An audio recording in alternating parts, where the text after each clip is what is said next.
En France, Marine Le Pen et l'extrême droite ont appelé à interdire les bars à chicha. En France, beaucoup de Maghrébins ont pensé à de l'islamophobie gratuite.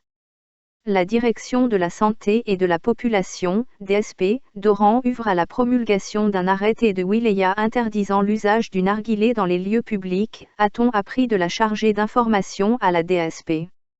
Dans ce cadre, elle a élaboré un rapport sur le danger de consommation de chicha dans les cafés et les restaurants, sollicitant le wali à prendre les mesures d'interdiction de ce genre de tabagisme nocif à la santé, dont l'usage est autorisé dans les lieux publics, a indiqué Madame Aïcha Megheni.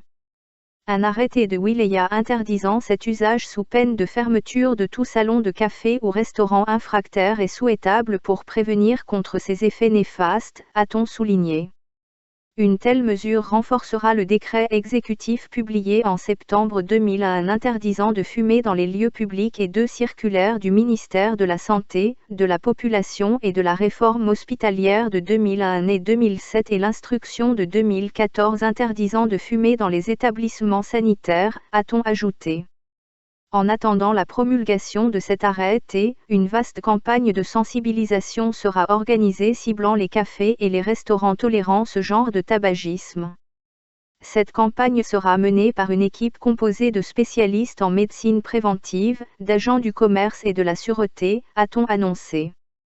Plusieurs rencontres organisées à Oran pour inciter les jeunes à arrêter de fumer ont révélé que des jeunes âgés entre 15 et 25 ans, dont des élèves de CEM et de lycée et étudiants universitaires, utilisent le narguilé dans des cafés et restaurants sans prendre conscience des risques d'utilisation collective de ce tabagisme sur la santé, a encore indiqué Madame Megheni.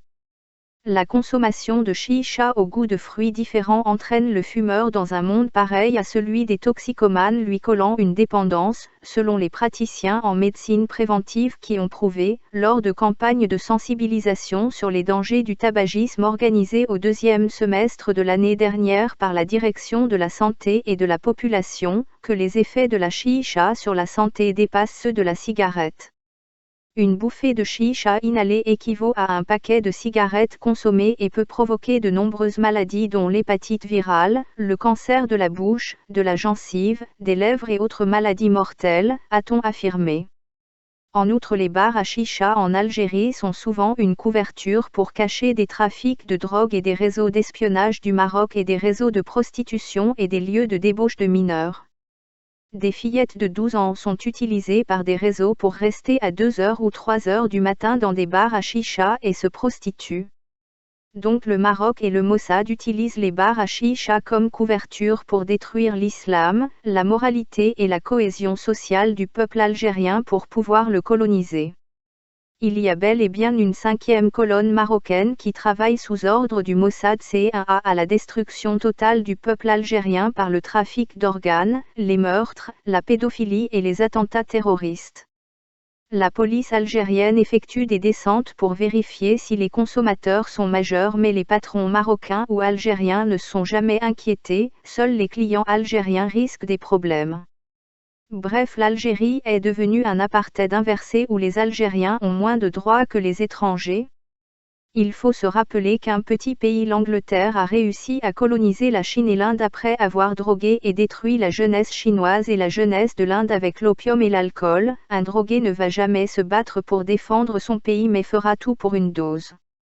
Rome a construit un grand empire grâce à l'alcool et au contrôle du commerce du vin. La ville de Oran et plusieurs municipalités en France veulent interdire les bars à chicha, un phénomène qui touche aussi toute l'Afrique francophone.